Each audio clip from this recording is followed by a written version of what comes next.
Hey, beautiful people, welcome back to my channel. I guess you can call it a podcast. You guys, we're here today to talk about the pink.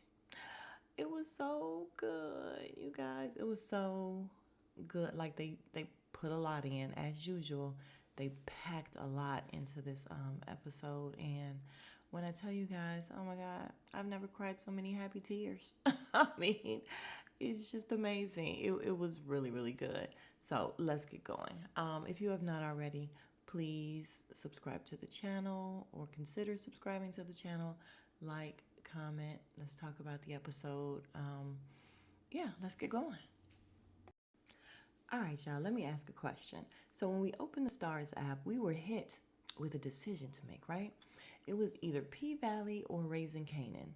Which one did y'all click on first? Of course, I clicked on the Valley. We got to get to the Valley. This was the season finale, right? I mean, it felt like a season finale. I think it's episode 10. Got to be the season finale. Which sucks because it went by so fast, did it not? So, yeah, Raising Canaan or P Valley, y'all let me know.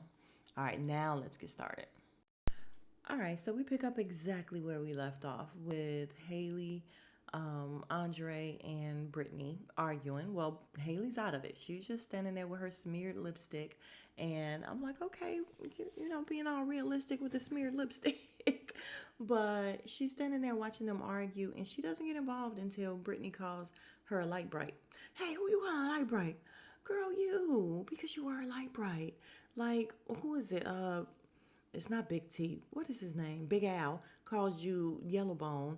That is not the first time you heard that you are a light bright, and you know that you are, so it's fine. He ends up asking Haley to get him a minute, and leave. And Brittany's just like, oh, so that's Haley, and you could have just told me. And he actually admitted that he's in love with her. I am in love with someone else, and you went back to your ex, which is actually where you should have gone. Oh no, I'm in love with you. Okay. My whole thing with this is, why can't she just go? Like, why would he not just tell her to go? She's like, oh, maybe I deserve this. And he's like, you fucking right, you did. And I'm like, no, you deserve to be left forever because I don't know another man that's going to walk in on his wife in their home with her ex, giving him a blowjob and everything, and just take her back. Like, y'all not getting a divorce? You're not done with her? That's crazy to me. So the fact that she's even there and they going through all this, I was over it. I'm just like, okay, we're over it. So Corbin comes in. He's all drunk, stumbling, calling Andre Barack and his wife Michelle, and the crowd is forming out there. So it's time to go out and talk to the crowd about the results. The results are coming in. And Andre turns to Brittany and tells her to put her mask on. And I'm just like, why? Why are you even putting her in the public eye when you all should just be getting a divorce? You should just be like, no, I'm pretty much single. So that way, when you and Haley get together or you and whoever get together, it's fine. Like, you don't even have to put this mask on because you didn't win. But we're going to get to that. All right, now we at the Pank, and we see Lil Murda getting ready to go on stage. But first, he look in the mirror, and he sees like all these different sides of him.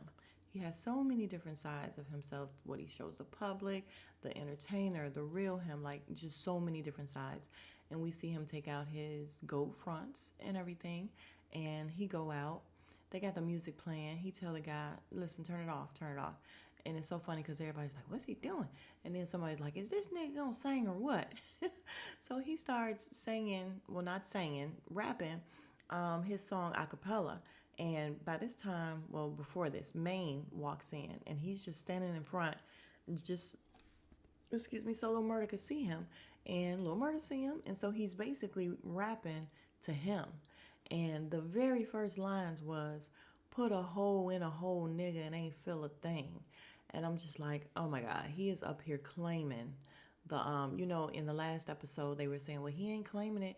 He ain't saying that he actually killed the guy. I can't remember his name. And Maine's like, nah, that nigga did it. And then the pregnant woman was like, nah, he killed him or whatever. So for him to be standing there rapping a cappella and basically saying, listen, all I need is 7 pounds of pressure and it only take a minute. Same person you see walking up in the club can be in a hearse in a minute. Like, I was just like, oh my God, yeah, I was hype. I'm like, yes. Then who comes out? The beat drops. Mercedes. And y'all know this is what he wanted from day one.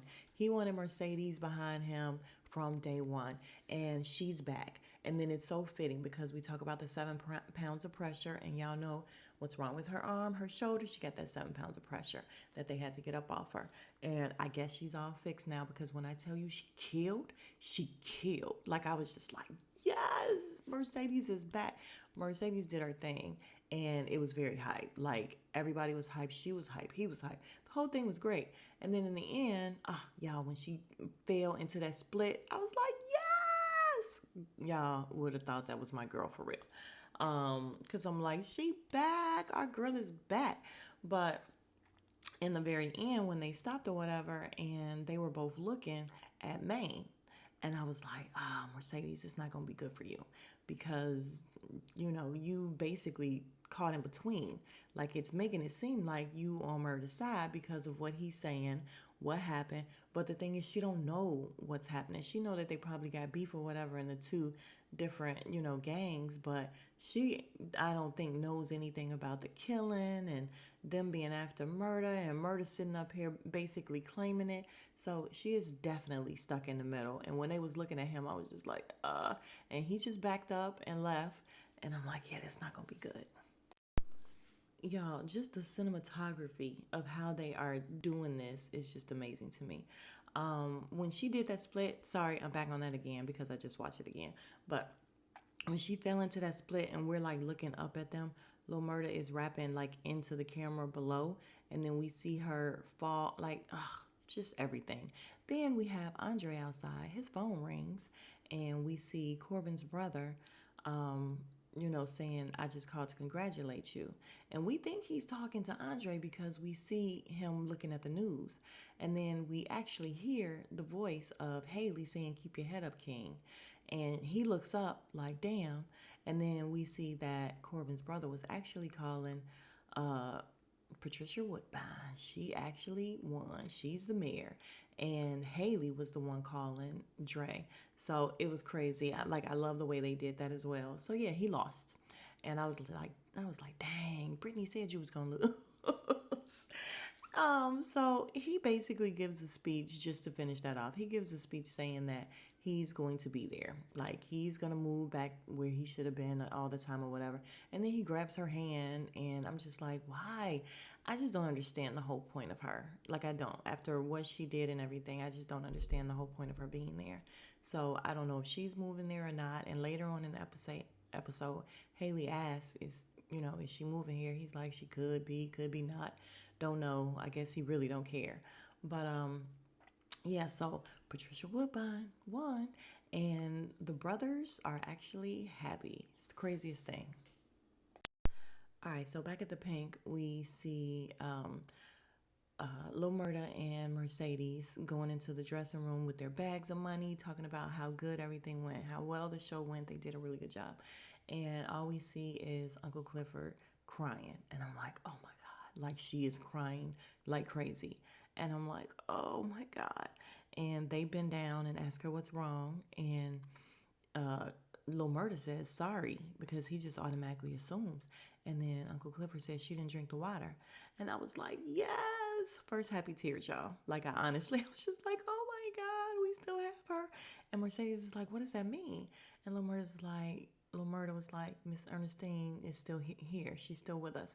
So Clifford is just like crying, and was just like, she not gone. She's still here. I was going to lose my shit. And I'm like, I know what you mean. Happy tears, y'all. I'm so glad. Excuse me, she is still here. Like, what would we do without her? She is so, like, I just want to call her ignorant, but she's not ignorant. But the stuff that she be saying is just so ignorant. But I'm so glad she is still here because we still need her on this show. We do. She is definitely comic relief for the show. All right, in the next scene, we see Miss Mississippi. And Keyshawn has made it to this car. She sees that it's on a full tank of gas. She opens the trunk. It is full of money. And we hear Haley in the background talking about how, basically if she follows her directions, she will just be, living on cash and nobody will know where she is and all that. And I'm just like over I'm sorry, I be getting over stuff so fast, but I'm just over Miss Mississippi. Like, I just want wrap this shit up. What's gonna happen with this girl? Like, I don't want to be so emotionally invested in her life. It's not that interesting. Like, listen, either she gonna get out or she not gonna get out. So, okay, looks like she's gonna get out. She got all this money. It's nice and light outside. Everything is light and airy. Great, go for it. All right, we then cut to Uncle Clifford's house and him and Lil Murda in the bed. She's like waking him up, and he lets her know, kind of half asleep, that he's going on tour tomorrow. And of course, she's taken aback. She didn't know. But then when she thinks about it, she's just like, yeah, I don't want to hold you back or whatever. You should go on tour. This is just kind of a small place. You're bigger than that, so you should go on tour. But then she eventually gets to saying, listen, I got my grandma back and that's all I need. So he gets mad, like, let me get my stuff then, and he storms out. And I'm just like, Uncle Clifford, why you do that? Like, why you act like you just don't care? And we get it that you care. Just let him go on tour and see what happens with that. Like, just be happy for him. But she did this whole thing of pushing him away, and okay, he left. Yeah, so then we see Patricia Woodbine. She's in her office, her new office. She sits in the chair, this food falling out the chair and everything. We see her in an interview on TV, and Miss Mercedes is watching as well, saying how, listen, I'm not going to stop preaching anytime soon. Y'all can call me Mayor Bishop. And Mercedes is like, this bitch. And I'm like, yeah, she be doing the absolute most. So as she's watching, somebody's at her door. It's FedEx. They give her this long box and she opens it, and then all we see is Farah, and she's taking pictures. So Farah's doing what she wants to do, or what she always wanted to do, which is being a photographer. She answers the phone from Miss Mercedes. She's like, hey. Mercedes is like, okay, so what am I supposed to do with these pictures? Listen, you'll figure it out. And she's like, oh, so you found a way to give me the money that coach owes me?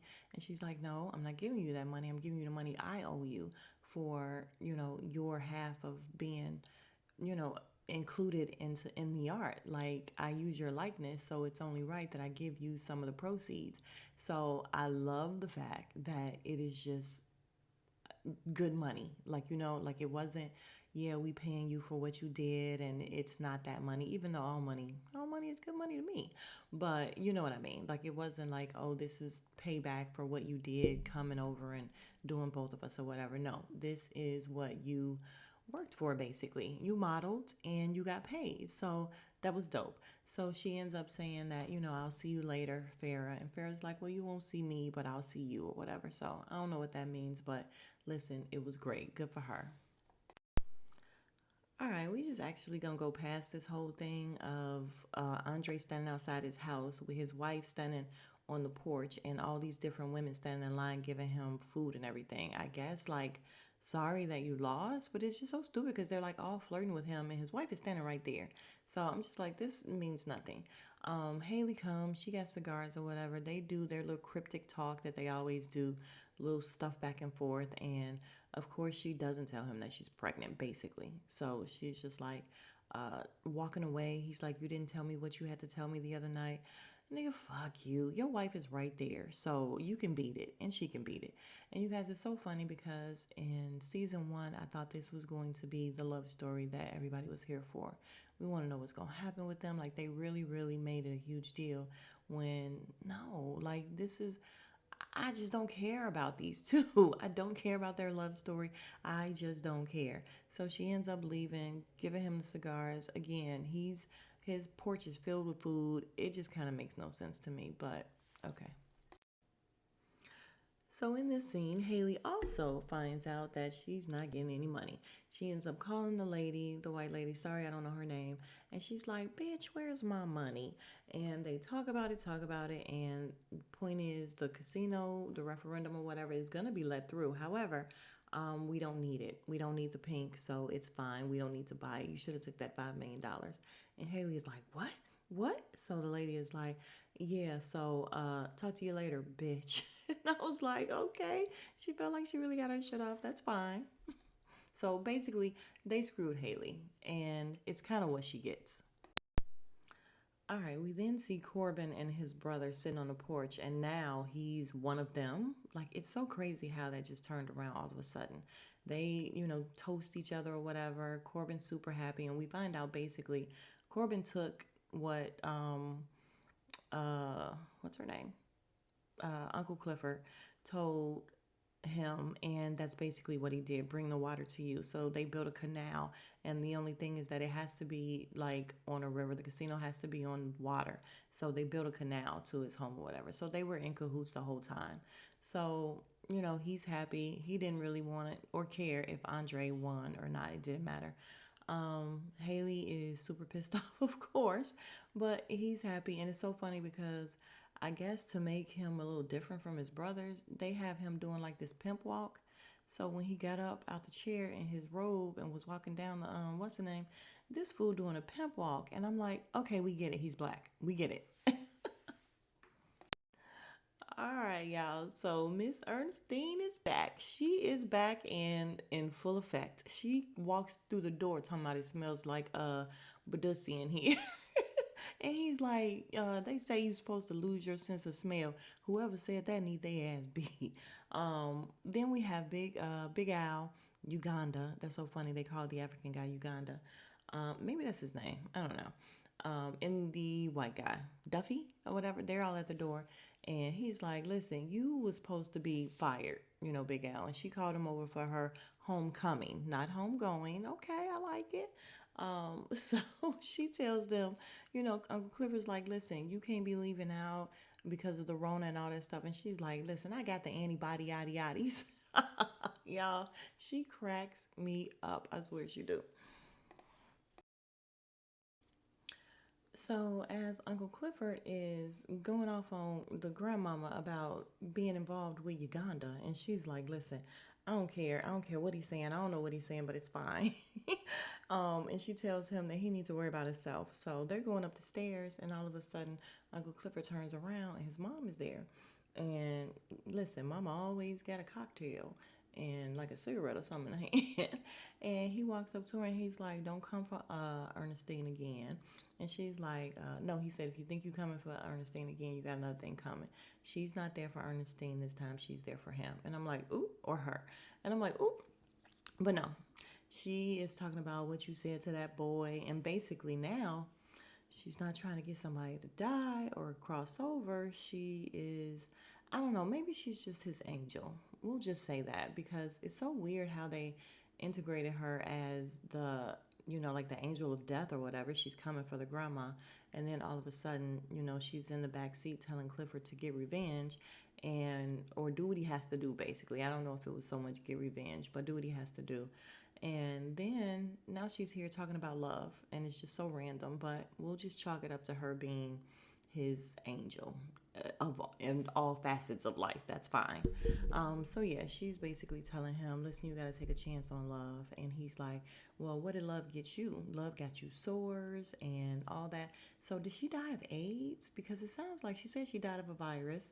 And I don't know, it sounds like maybe she died of AIDS or whatever. But yeah, so I think he got the message. So again, it's fine. All right, we then see a big old tour bus, and we see the red car that Keyshawn is in, pulling up to the tour bus. Did y'all see how much smoke came out of that tour bus when Lil Murda got off? So he's holding like a speedy Louis bag full of money, and he's like, "This is your half of the money or whatever." And they give each other a hug after saying, "Your secret is safe with me," because she's like, "Don't tell nobody I'm leaving." I won't. Don't your secret is safe with me, and she tells him your secret is safe with me too, because she knows what's up with him. And then they give each other a hug, and he's like, Keyshawn asks him, "You gonna miss her?" And she's like, "I'm sorry." He is like, "Yeah, I am or whatever." And she said, "Yeah, I am too, but you don't have to." So he kind of looks off into space for a minute and tell her to go pick up her kids from her sisters or whatever. And I'm like, how he know? He know the whole thing. Like he know everything that's going on. But it was a cute little moment. You guys, so we see what she did with the money and with the pictures. She has framed the pictures or the posters or whatever, and she's putting them up in her dance studio. Yay! So she used the money to finally open her dance studio. She got a pole there, and she's doing her thing.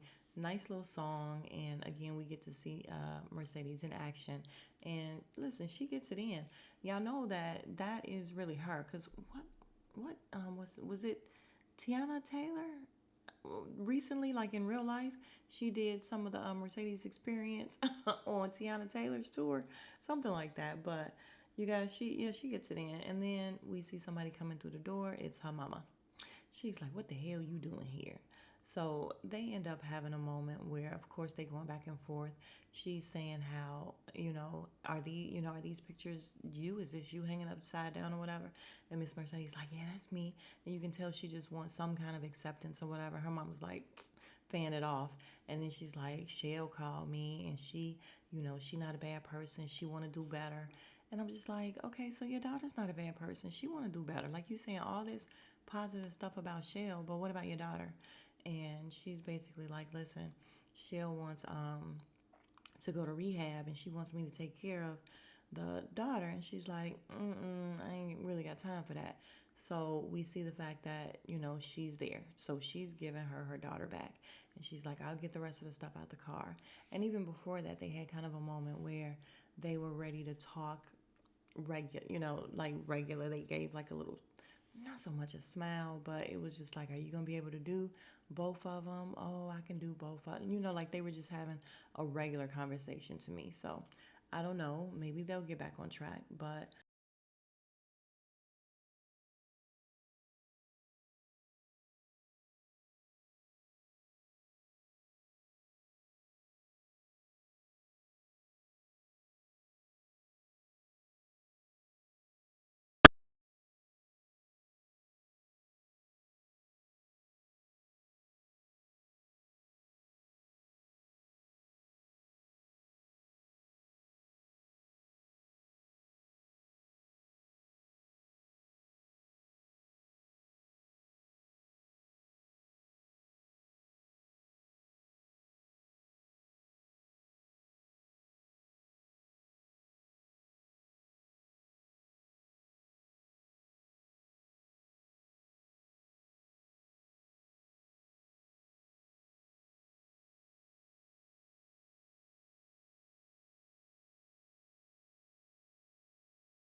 just want money.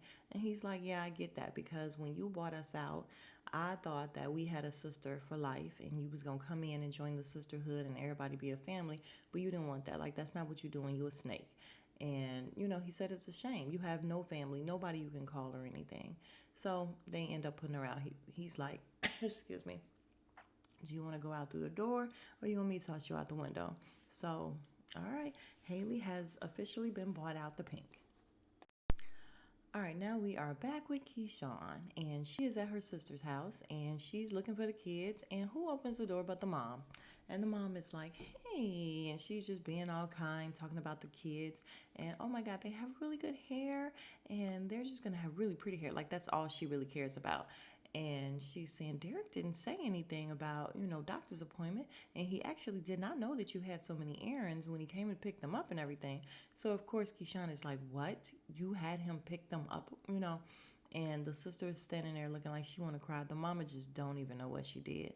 This rude jerk. Like, she has no idea what she did. So, of course, Keyshawn ends up leaving. And we're just going to wrap Keyshawn up right now. She ends up going home. Who's there? It's somebody from like Children Protective Services, talking about she did some harm to her kid. And he is standing there, Derek is standing there playing the whole role. Like, yeah, when you got back home, the neighbors, they called because they heard some stuff, and trying to make it seem like everything was her.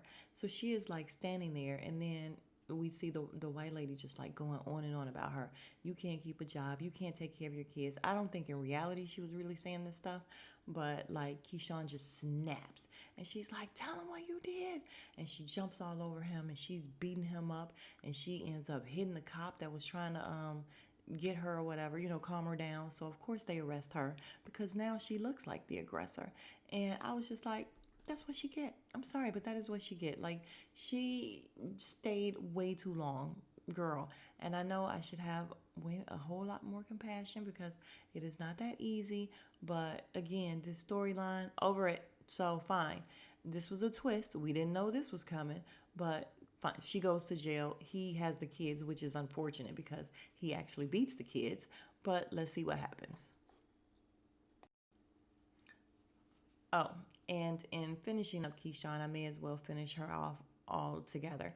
While she's in custody, she ends up calling Diamond, and Diamond's at the party or whatever with Uncle Clifford, the homecoming party.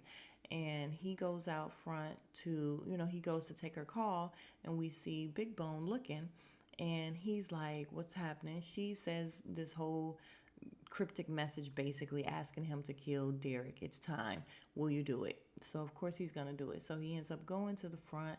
His car is the only car there, and he got stabbed and beat up by a girl at first, and then a man came and they gagged him, put him in the trunk.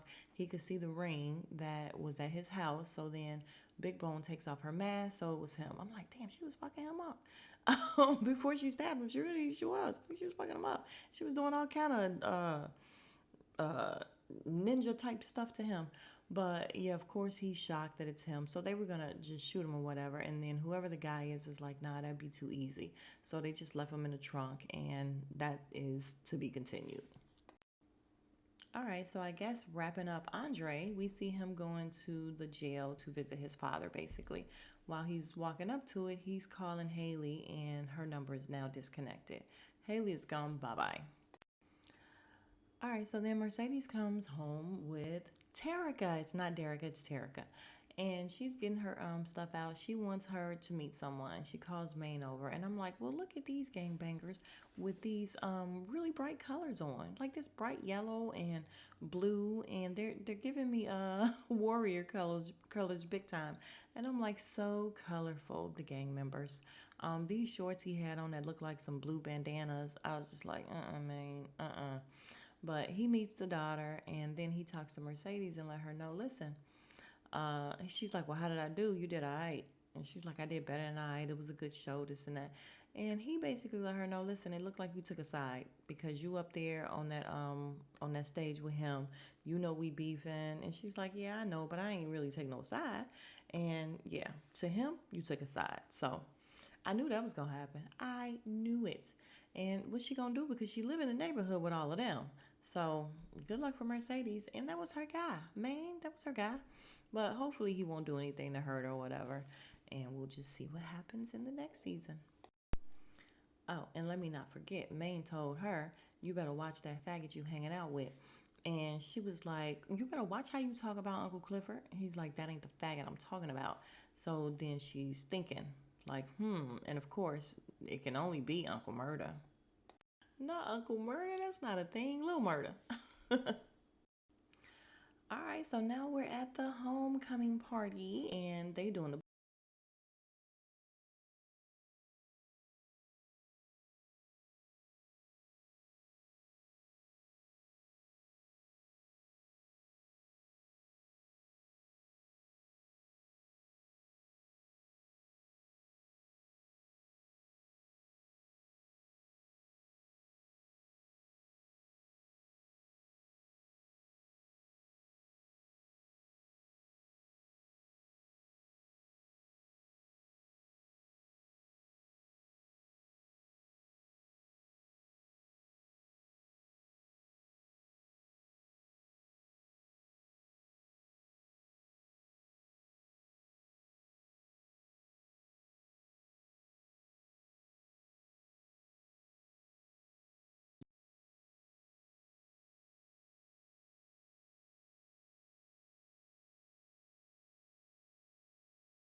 lets her know that I know what you're doing on the side, and she's like, I want in, basically, because you just don't know. There's a lot of men who like what I have.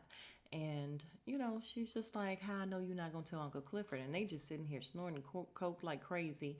And so she snorts the coke and she's like, it's a lot of things about me that I ain't tell Uncle Clifford.